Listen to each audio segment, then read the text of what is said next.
I'm here with... I'm Locke the monkey. I'm Limey the cheetah. Hello, I'm Papaya vendor. Vague vulpine. Kindness. Mr. Reese. Ryu and Basil.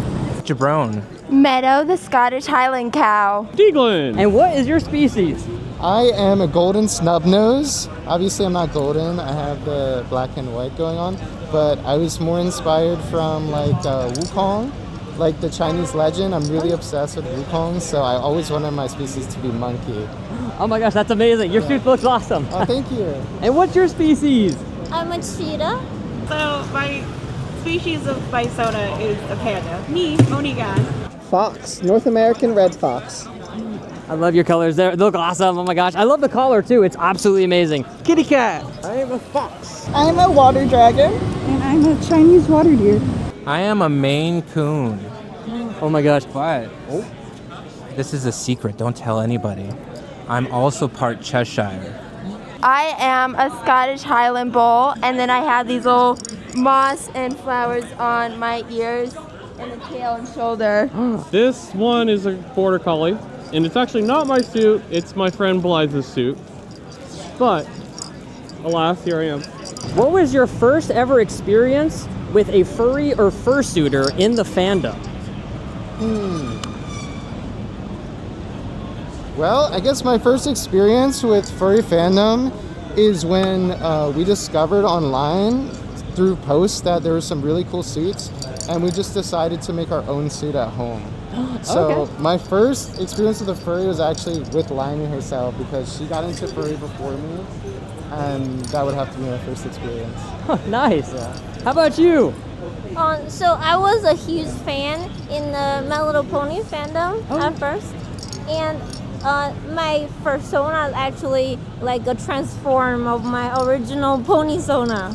Oh wow, really? Yeah, my pony sona is a limey colored like pony with the teal and purple hair, like the same. Oh yeah, definitely. Yeah, it's just really interesting. So when the My Little Pony Gym 4 ended, like many of my friends around me transferred into the furry community. Okay.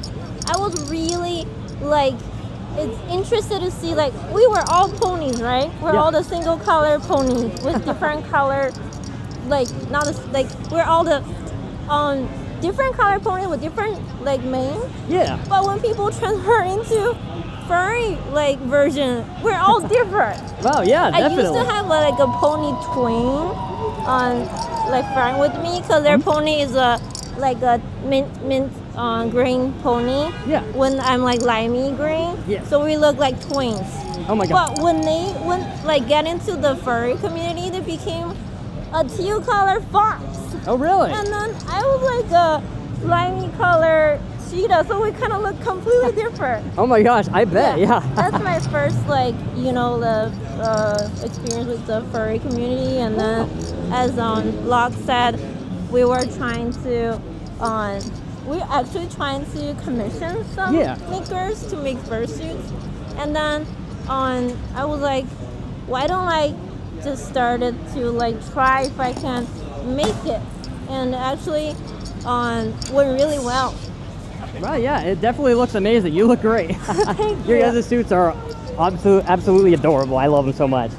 It was actually a long time ago, because a lot of the anime and furry communities kind of bleed into each other. I would see furries all the time at anime cons, because you're a teenager. A lot of people start out in the anime community. I would see them all the time, and I was like, oh, they're really cute. I slowly got interested in them. But my first interaction was seeing how really gorgeous these suits were. So much work was done into them. There's so much creativity, and so that just kind of piqued my interest. Okay, so two quick stories. So one, I used to go to anime conventions, and I saw the Paul Star booth, and I was like, oh my god, I need one. I need a tail, a hat, a collar, and I didn't know what furries were, and everyone's like, you're a furry! And I was like, that sounds bad, I don't know. And then I saw someone dressed as Red 13 from Final Fantasy VII with a movable jaw and follow me eyes. Oh, yes. And I was like, I need to know how that works. And I got all obsessed with it, and I looked it up, and I was like, I need to get one of these. And then by the time I got to college, a friend of mine, he's a catacorn, he's like, I'm a furry too. I'll take you to all the fursuit events and stuff. And then we went, and then that was in 2009. Oh, wow. And yeah, I know, I'm old. Oh, no, you're all good. It's very interesting to see how far back, all the furry heritage goes. It's changed a lot over the years. I inadvertently have a tendency to only go to events that my friends want to go to. So I accidentally didn't go to any furry events for 10 years because I moved to LA, and so I ended up just going to like wrestling events, anime things, comic book things, sci-fi things, because I forgot to take care of me. Yeah. And my therapist was like, you need to go to furry conventions. It's required. I'm going to be mad at you if you don't. And then I did, and so much has changed. So around 3 years ago, my brother bought a fursuit for himself. It's a nice little orange fox, but he bought it one day for around $800 at the time, and honestly, it's kind of grown on me since then.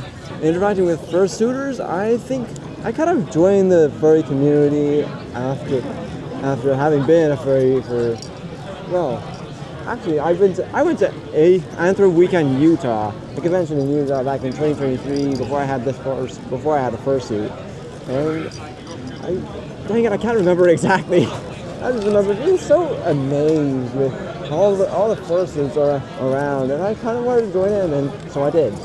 So no specific one, just kind of all of them just were very inspiring, just very pretty. I think we've seen furries since like 2008, 2010. Oh yeah. And it's like we saw a picture and we're like, oh my god, this is so cool. What is this? And then we found like DeviantArt for Affinity, and then we're like, okay, so there's communities of people that do this. How do we get involved in this?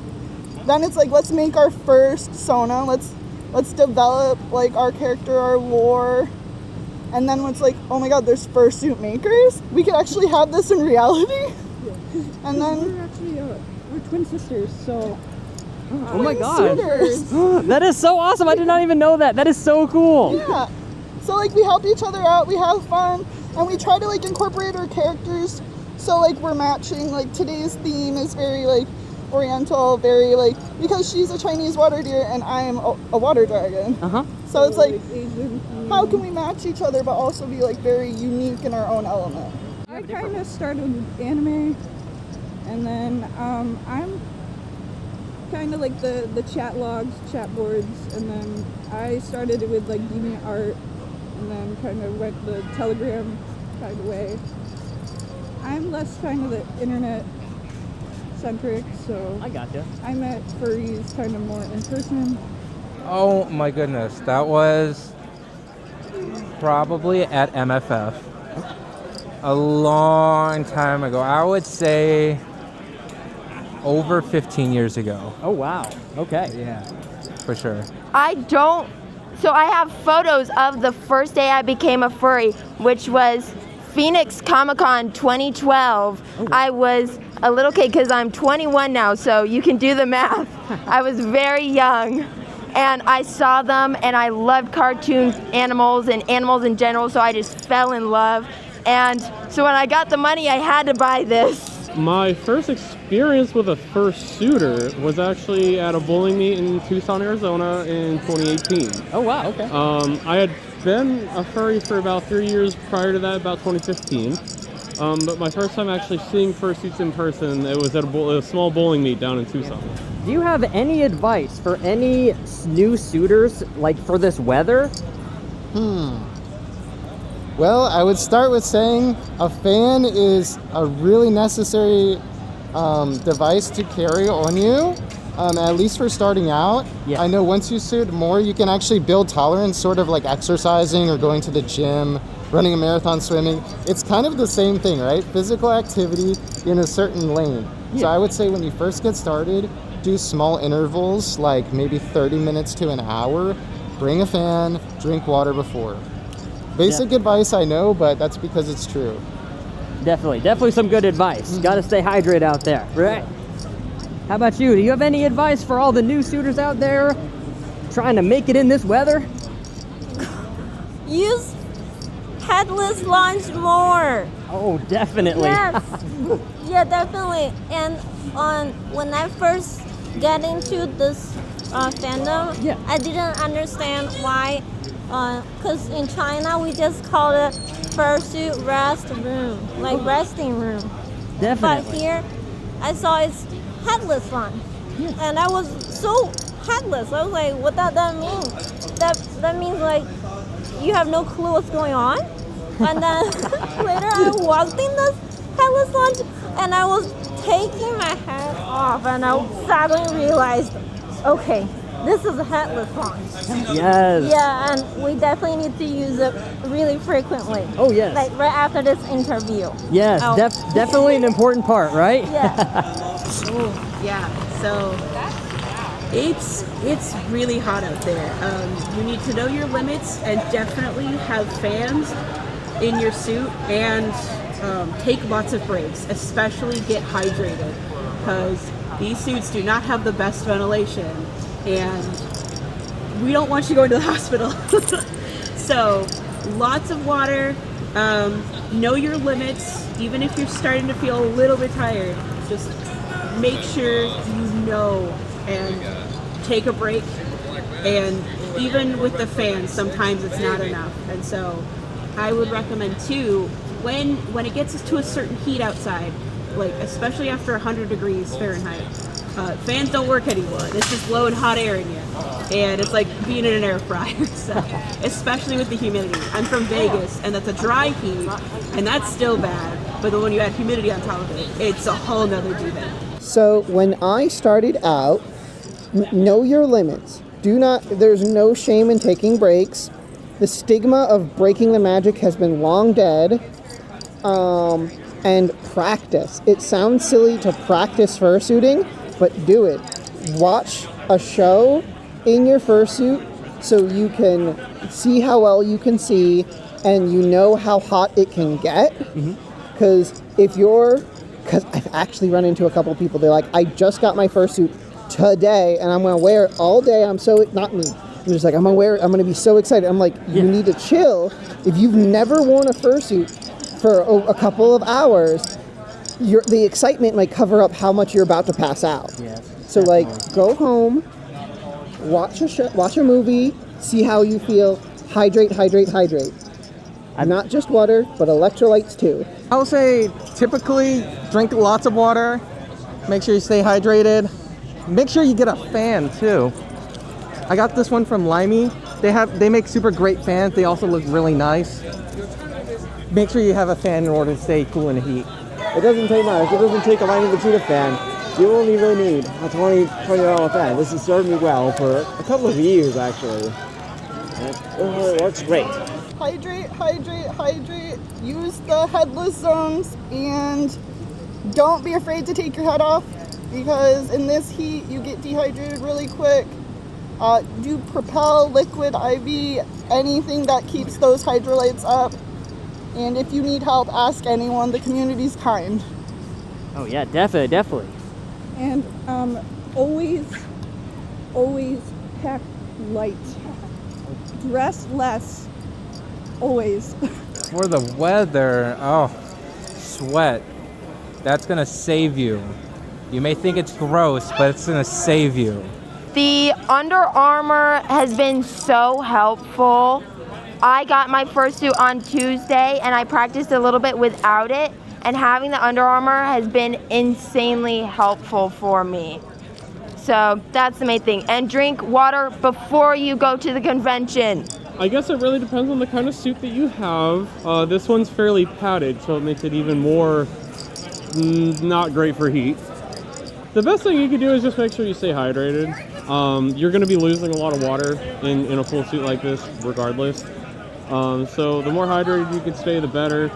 And it more or less just listen to your body. If you start really not feeling good, find a headless lounge, or if you can't make it to a headless lounge, just take it off. Just go find a wall. Go sit down, make sure you take your time with it. that's basically it. It's just especially on in these hotter months, like just take your time with things. Don't push yourself and don't rush yourself. All right, so my next question is gonna be, what has been your favorite part about Anthrocon so far? Coming with some tough questions here. Well, I'm very partial to room parties. We love, because as vendors, we do not get to see a lot of day activities because we're in the dealer's den all day. Yeah. So most of our night comes down to being the fun part. So we love to walk around the convention after hours, and then late night snacking with friends, and also going to room parties and just like catching up with people we haven't seen for months to years sometimes. You never know who you're gonna run into. And just the vibe is always really relaxed there. After a long day of working with all the attendees and everything, it's nice to just unwind. Oh yes, absolutely, I 100% agree. Meeting all your friends after so long is like one of the best parts. Exactly. What about you? What's been your favorite part of Anthrocon so far? Well, as like the same as Locke said, as vendor, yeah, we definitely have the most fun time after vending. Yes, ma'am. But actually, I have like really good experience just sitting at my table and looking at people walking past our booth with our fan. Of course. Yeah, we were so proud to see so many people having our popsicle fans. And to be honest, we sold like the last fan. Like I don't even have a fan now because we just sold them to all the people. Well, the heat doesn't help with that, right? Yeah. Right? It's so hot that everybody needs a fan. They need it more than me. So I sold the last one. Like I'm not even going to like leave one for myself. So Absolutely, yes. But the fans it's are definitely- absolutely wonderful. I love them so much. Thank you. But it's definitely like my most valuable time. Okay, I get you. during The con for me. Definitely. My favorite part? Probably seeing all my friends, because it's just nice to come. It feels like you're coming home, you know, like you're coming home to a found family, and everyone has just been so nice to me, and I made so many good friends in this community, and it just like it means the world to me. So when I'm at home, like I usually work by myself, and it's just like really isolating. But when I come to a con, it's like, wow, all my friends are here, and they all say hi to me. I literally see one right now, like hanging outside my table, wanting to say hi, but she's very patient, waiting for me. So it's wonderful. Like I love making friends in the community. So coming to Anthrocon, seeing all my friends, and everyone being like, oh hey, it's Papaya, and I'll be like, yeah, it's me, I missed you. And so it's just really nice to come. The furries. Well, like I know that's silly. I this is my first Anthrocon. Oh really? Okay. I know. Welcome. I've been working my entire adult life, and for the summer at the summer camp, and yeah, so I managed to make it here. And the dealer's den is so huge. Oh, yeah. It's the biggest dealer's den I've ever seen. We just did a panel on the furry fandom and identity, and that meant I got all teary-eyed. It was really good. So like those are definitely like my favorite things. And just like seeing everybody, and it's given me ideas for my new persona. It's gonna be pink, like so. Yeah, and it's gonna be bold. She's gonna be a punk and a ninja, and it's gonna be awesome. My favorite part? The dealer's den, of course. Spending hundreds of dollars. I think I've spent closer to around 800 so far. Wow. Might be close to 1,000. Oh, just getting to meet all my friends, really, getting to see so many people from all across the country, some popular furs. Like I've seen Telephone, I've seen Shep, I've seen Cave. All great people, and you actually get to meet them. Seeing all the new species, seeing like everyone like braving the weather, showing us all their unique species, seeing every variation, seeing species that we haven't even heard of, seen before, and just seeing everyone engage and interact just in their own unique way. Definitely. Hugs. Hugs? Hugs. Oh, absolutely. That's gotta be one of my favorite parts. Polaroids and pictures and stickers. Oh yeah, definitely. The currency of the gods. I would say, well, I've been suiting, and people just take pictures. It's very generic. So I think the next thing that's going to be amazing is the fireworks. I'm waiting for that. All of the attendees, everyone is so nice and friendly, and no one will turn you down if you ask them a question, and people are so kind. I appreciate everyone here. It makes fursuiting so much easier. Well, definitely not the heat. Definitely not. But so far, honestly, my favorite part is just the variety of things to do and the variety of people I've gotten to see. I've been to MFF a couple times, so it kind of has that sort of attendance level. But I feel like I get to see more of my East Coast friends here. And that's been a real treat for me so far. All right. So my next question is going to be, how far did you guys travel to get to Anthrocon? Well, this time I drove 22 hours. We are based in Houston, Texas. So every time we go to a big con, Anthrocon being the biggest of those, we will drive the car. That way we can bring all our products safely. I don't trust the shipping service.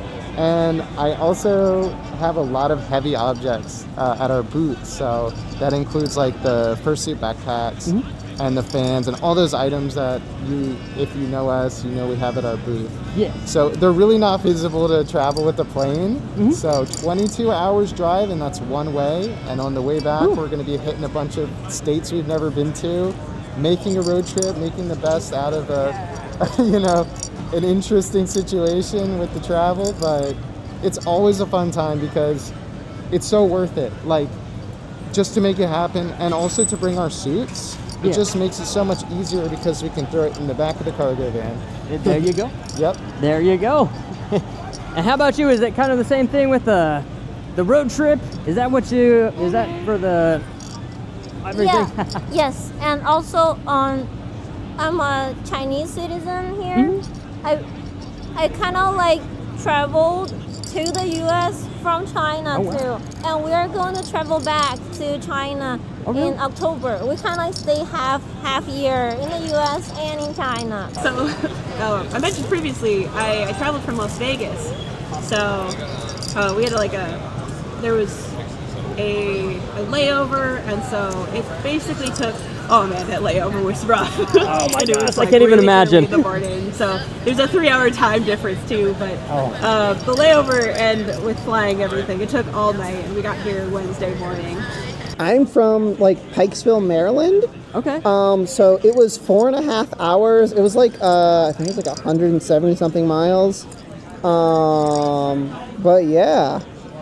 All right. And did you fly? Take a train? I took a car. I'm an East Coaster. If it's under 24 hours, we're driving there. And sometimes even if it's over, it's just we'll take a nap in the car. We'll be fine. So I actually live in Colorado, so around closer to 1,000 miles away. Took an overnight flight to get here. Well, I flew all the way from Utah. Oh, okay. Yeah, northern Utah, from Salt Lake City International. Then I had a layover in Austin, and now I'm here. 4.5 hours. 4.5 hours? Yeah, we're from Watkins Glen, so we're upstate New York. We're in the Finger Lakes, so we're like, okay, it's hot over here. How hot is it going to be over here? And we're like, oh. Definitely. But it's worth it. We had such a blast. We were playing every type of music you could think of. And then as soon as we got into Pennsylvania, we were just the energy just was peak. We were like, let's go. Okay, so I don't know what the distance. It could be a mile. It could be 17,000 miles. I don't know how far Chicago is from here. Okay. I'm a cat. I can't math. I gotcha. Uh-huh. Did you come by train, plane? A plane. Okay. I flew. Cats sometimes fly. I don't remember the numbers, but I came from Northern Virginia, so around DC. Okay. So it was a 5-hour drive. Okay. So not too bad, right? Yeah, not terrible. Some people I've heard the farthest from Georgia. Oh boy.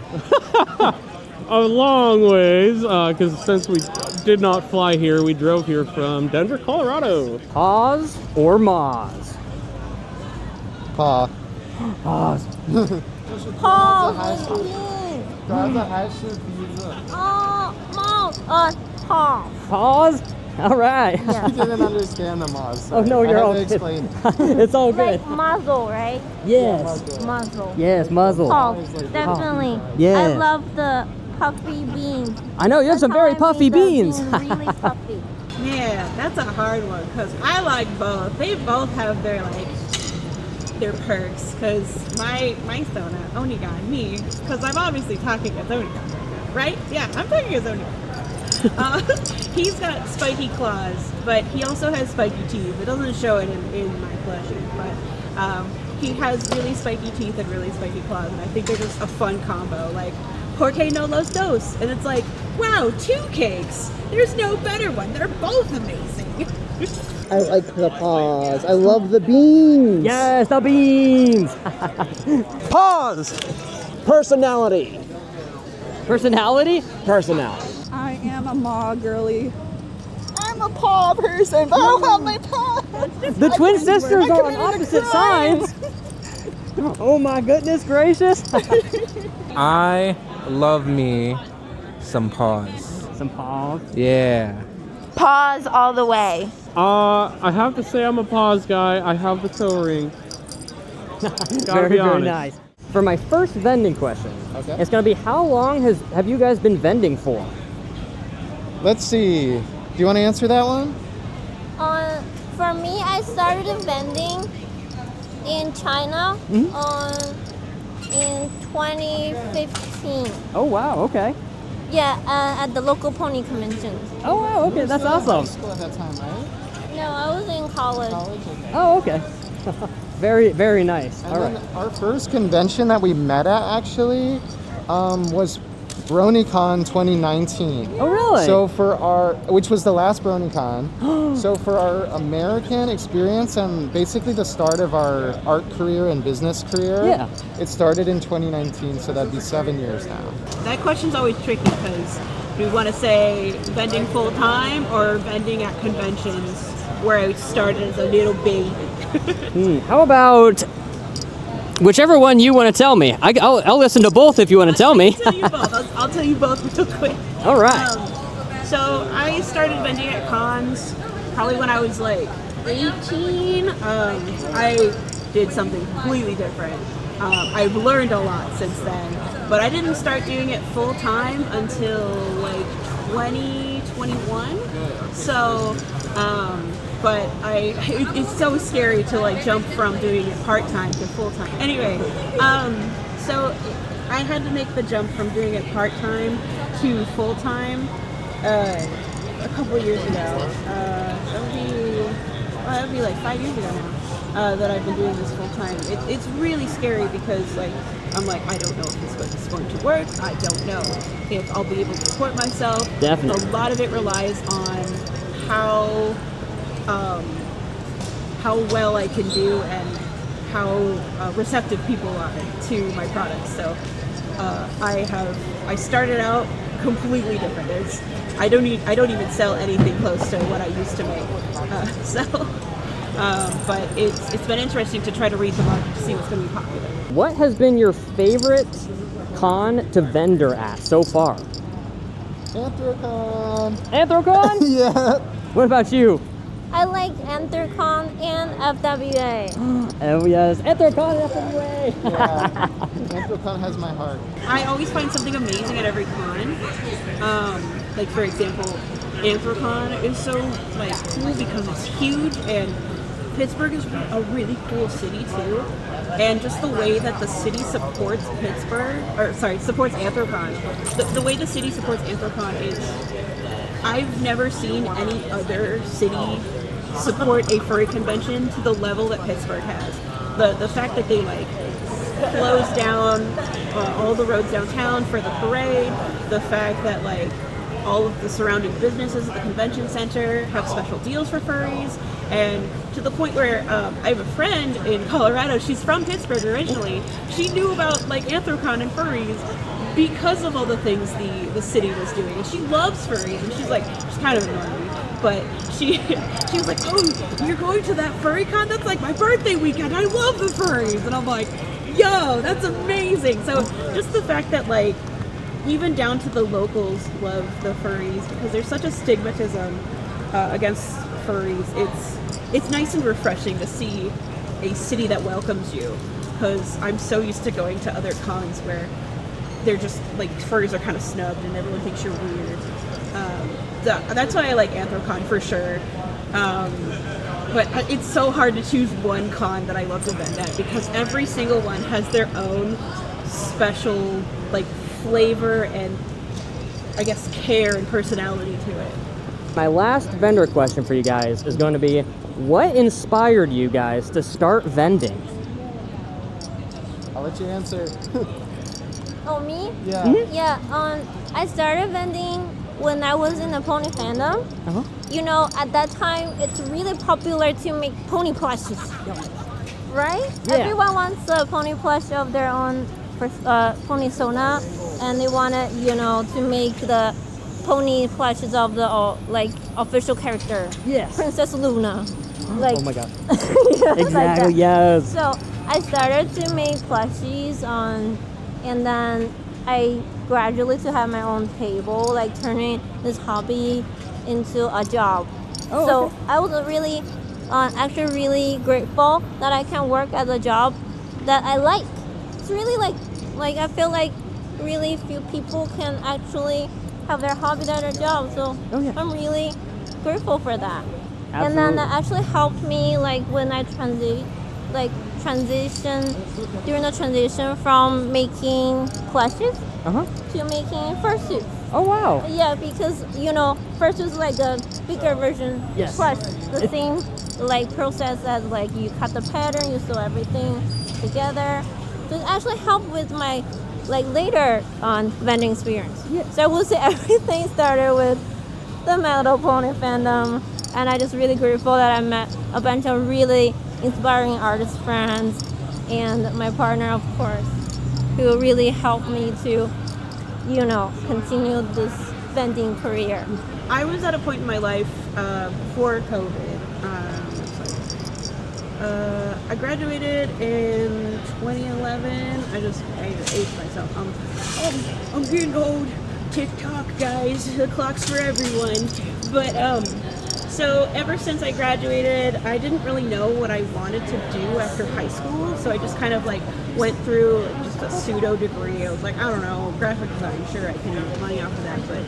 And then I started like going to cons more, and I was like, oh wait, I'm good at this, but I can't do it full time. So I went and so I tried to get jobs in like corporate, and the corporate landscape is so toxic, and especially for someone who's neurodivergent or has any form of like disability, it's just so toxic and just so unwelcoming because I would be at a point where I couldn't even keep a job for a year, and it wasn't my work ethic. It was literally like they found reasons to hate me.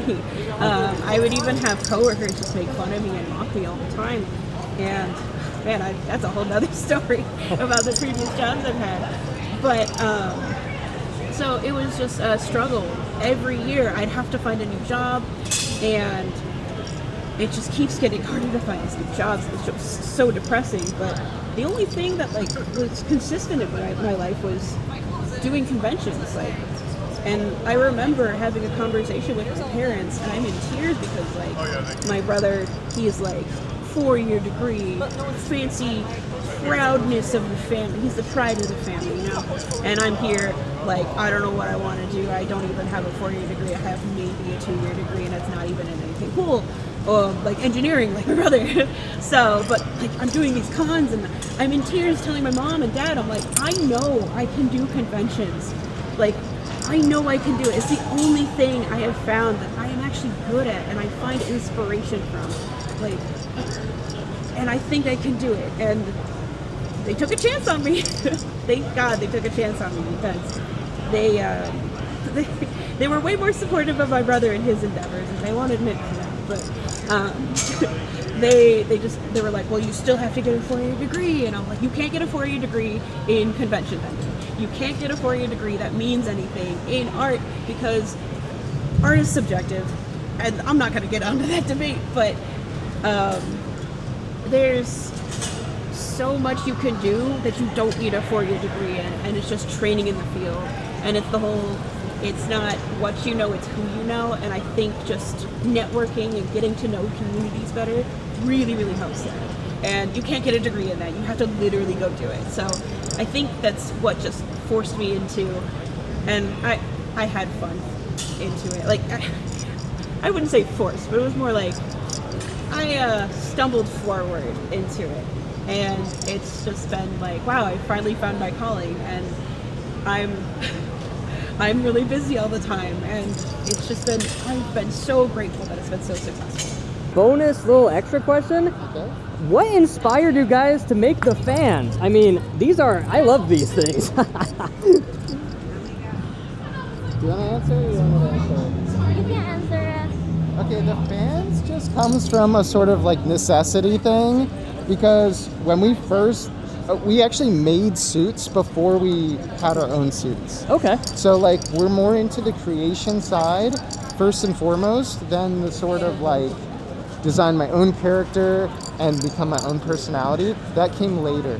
Okay. So yeah, we were struggling to like hone in on our persona at first. So we were just creating and creating, right? Yes. And then when we finally had the suits, we realized like how hard it was to wear them around for extended periods of time. Definitely. So we started looking on market for like, what are some fans we could use? Do we want to use them in the head? Do we want them external? And we just sort of settled on the idea of, we like external fans because they're there when you need them and they're not constantly running when you don't. Yeah.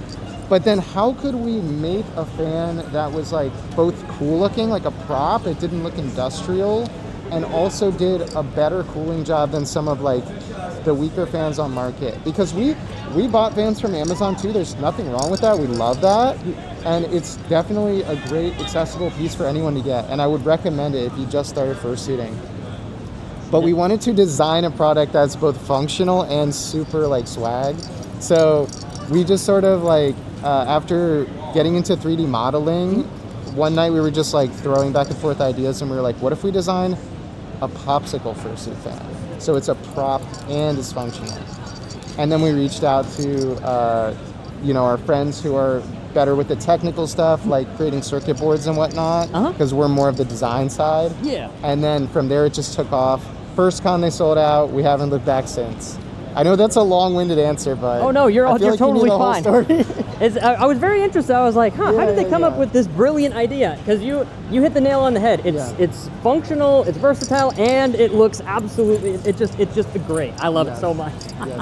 Yeah. Would it be okay if I had a hug? Of course. Oh. I'll get you over here. I insist. Oh my gosh, come here. Oh my gosh. Of course. Totally. Absolutely, we are hug addicts. Oh my gosh. Oh, come here. Oh my goodness. Hugs are the second best currency. Exactly. Group Oh, hugs are the worst. Oh. Yes, of course. Oh.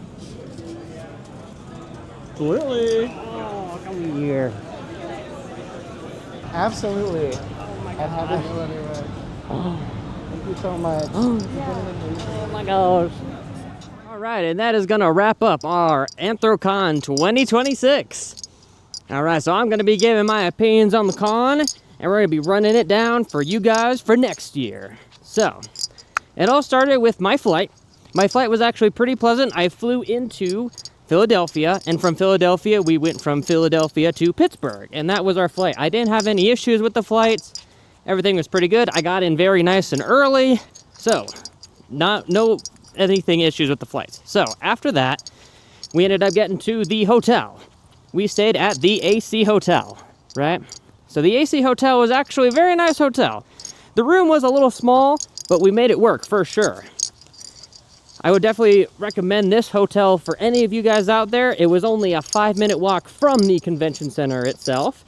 So So it was definitely very good for a suitor like myself. If I had to walk or if I had to go there, it wasn't very toilsome on the body. So at registration, it was actually not so bad this year. We did wait a little bit during the day. We usually like to wait a little bit later in the day so the line isn't as bad, but I think that they managed the line pretty well. Last year was definitely a lot longer, but this year I feel like I got in a lot quicker. So there was no issues there. I was able to get everything registered. I had a bat that I had brought with me, just a little Amazon $20 bat. It was very nice to be able to register that. Afterwards, we went ahead and got my media pass with no issue there, and it was absolutely wonderful to get to meet the people that I did, and I'm very grateful that they gave us the opportunity, my manager and I, Azu Snap Kitty, to go ahead and conduct our interviews with this official Anthrocon media pass. I am very grateful, and I want to thank all the PR staff team, all the staff members there. You guys were absolutely wonderful. For dealers then, I gotta say that the line was absolutely wonderful as well this year. There wasn't too much of a long wait. We were able to get right in and get to all the dealers that we wanted to. So I definitely recommend hitting up the Dealers Den. Always, of course, gotta buy all the Dealers Den things and spend all my monies. But I think that the setup was very nice. The staff was very helpful. They were able to they had a little stand in the front where they were able to tell you where all the shops were. So that was extremely helpful. Another thing is the fireworks. If you guys haven't been to Pittsburgh, they're big on fireworks. So I highly, highly recommend that you check out the fireworks there. They're absolutely wonderful. They go completely all out. It is absolutely great, right? So if you go there, make sure you check out the fireworks. Another forewarning that I gotta say to all my new suitors, all my new furs out there, make sure that when you're out there, you're taking frequent breaks, you're drinking lots of water, you're staying very hydrated, you have a cooling vest, because it gets very, very hot out there, okay? We were out there in 103 degrees, and you could definitely feel it. So make sure that next time that you're out in Pittsburgh and suiting, that you stay safe, know your limits, and if you have to take your hat off, make sure that you do so. You know, you're not going to ruin the magic. We all need breaks, right? So just make sure that you do that when it's going on. All right, so we got a couple of really good food places out there. There's this one place, I can't remember the exact name of it right now. I'll put an image right here for you guys so you can see it, but it's where you're able to go get this pizza. They have really good pizza, and if you really desire, they'll put it in a dog bowl for you. It's a little bit of an additional cost, but if you're very interested in doing that, they have that option for you. Another place that was very good was Bill's Burger Grill, also a very good place. We ate there, had some very good burgers. And of course, if you're feeling a little bit more nonchalant, there's also a Jimmy John's right next door, not very far. So if you need a quick hydration or just a quick sandwich or whatever the case may be, they got your back right there. All right. And one of the last highlights that I'll talk about is the waterfront down underneath where the convention center is. That has got to be one of my favorite parts about the convention because it is very nice to watch the fireworks down there. A lot of great photo opportunities. You get to see a lot of Pittsburgh from that little water view right there. Tons of boats you're able to wave to. It's a very, very nice little area, right? All right, and lastly, I just want to thank everybody who participated in our interviews. I really appreciate you all taking time out to go ahead and talk with me and answer some silly little questions. And I want to also especially thank our guest stars for taking the time out of their very busy vendor days to come and talk to me. It means so much that you guys are able to come out and we were able to ask you these questions and let the community know a little bit more about you guys and where you come from and your backstory. And it was very, very lovely to meet and hear from each and every one of you. I will see you at the next Anthrocon. Until then, this is a gay pink cat signing out.